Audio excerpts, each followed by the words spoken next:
पवन सिंह का 2 दिन पहले एक सॉन्ग आता है प्यार में है हम, क्योंकि आप लोगों को पता ही होगा कि यूट्यूब पे इस तरह से ट्रेंड पकड़ा है कि क्या ही बोले। इस सॉन्ग का 2 दिन हो चुका है, लेकिन यूट्यूब पे जो ट्रेंडिंग हो जो बहुत ज्यादा कब्जा कर चुके हैं। इतना ही नहीं, दोस्तों दूसरे कंट्री में भी बहुत ज्यादा ट्रेंड कर रहे हैं। वीडियो में मैंने बताया था कि किस तरह से दूसरे कंट्री वाले पावर स्टार पवन सिंह का सॉन्ग को रिव्यू कर रहे हैं। सच में आप लोगों को बता देना चाहता हूँ, वहाँ भी पावर स्टार पवन सिंह का वो सच में तारीफ लायक है, क्योंकि आप लोगों को बता देना चाहता हूँ जरीना खान के साथ जो पावर स्टार पवन सिंह जो एक्टिंग कर रहे हैं, जिस तरह से रोमांसिंग कर रहे हैं, सच में लोगों को पसंद आ रहा है दोनों का जोड़ी। जो लोग बोल रहे हैं कि कपल वाले जो प्यार मोहब्बत होता है, ये दोनों पवन सिंह और जॉय जया खान में देखने को बता देना चाहता हूँ। इंस्टाग्राम में भी बहुत ज्यादा गर्दा मचाया हुआ है सॉन्ग। आप लोगों को पता ही होगा कि पावर स्टार पवन सिंह जो बात करते हैं वो आप लोगों को पता ही, अपने आईडी से मात्र 4 आईडी से ही सॉन्ग छोड़े और अच्छे तरीके से रिव्यू किए। खान का भी बात करें तो अभी तक वो जया खान बहुत ज्यादा अच्छी तरीके से अपने सॉन्ग को बहुत ज्यादा प्रमोट कर रहे हैं। अपने जया खान बहुत ज्यादा अच्छे वीडियो भी अपलोड कर रहे हैं। ये सॉन्ग में क्या चीज अच्छा लगा पावर स्टार पवन सिंह और जया खान के जोड़ी है सॉन्ग, प्लीज कौन जी बताएगा। चलिए दूसरे अपडेट को चलते हैं, जिसमें रोशन वही को स्टेज शो करने गए थे, वहाँ पे किस तरह से उनका फैन करने लगे। चलिए भाई भाई भाई मेरे love you love you love you love you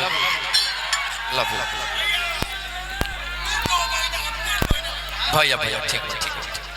आपने देखा ही होगा पागलपंती, क्योंकि आप लोगों को पता है जब रोशन रही स्टेज शो पे जब सॉन्ग आ रहे थे, वहाँ पे उनके फैन चढ़ते हैं, उनके शर्ट फाड़ उड़ देते हैं। और पागलपंती फैन तो देखे ही होगा, क्योंकि आप लोगों को बता देना चाहता हूँ, कल आरा जिला गए थे रोशन रही स्टेज शो करने, जहाँ पे उनके फैन चढ़ते हैं मंच पे, वहाँ पे अपना ही शर्ट फाड़ के उस तरह से पागलपंती की तरह डांस कर जो मैनेजमेंट कर रहे हैं, वहाँ पे रोशन रही के फैन से बहुत ज्यादा चिढ़ जाते हैं। जिस तरह से ऑफर कंट्रोल हो जाते हैं, उसके बाद कहते हैं कि रोशन रही को सॉन्ग बंद करो। वहाँ पे थोड़े के लिए देर के लिए सॉन्ग बंद किया जाता है। फैन है वहाँ पे बहुत ज्यादा देखने जो जाते हैं, उन्हें बहुत ज्यादा गुस्सा आ जाता है, जिस कारण बोलते हैं कि रोशन रही जल्द से जल्द लाओ, नहीं तो बहुत ज्यादा मतलब हड़कम मच चुका था। उसके बाद रोशन रही वहाँ पे आते हैं और सॉन्ग में बहुत ज्यादा अच्छी तरीके से फाड़ के पागलपंती जैसा करता है, रोशन रही को गला लगाता है, फोटो वोटो तिरता है। ऐसा आप लोगों को बता देना चाहता हूँ कि देख सकते हैं, आप लोगों ने सुना है भोजपुरी इंडस्ट्री में सिर्फ पवन सिंह चाहे खेसारी लाल यादव है, देख सकते हैं मगही को भी वहाँ पे जलवा छीट रहा है आरा जिला में। लोगों को मौका मिलेगा तो कौन सा स्टार के लिए ऐसा कर पाइएगा, प्लीज कौन जी बताएगा। मेरे चैनल को सब्सक्राइब, वीडियो को लाइक कीजिएगा। फिर मिलते हैं नेक्स्ट वीडियो के साथ, टाटा बाय बाय।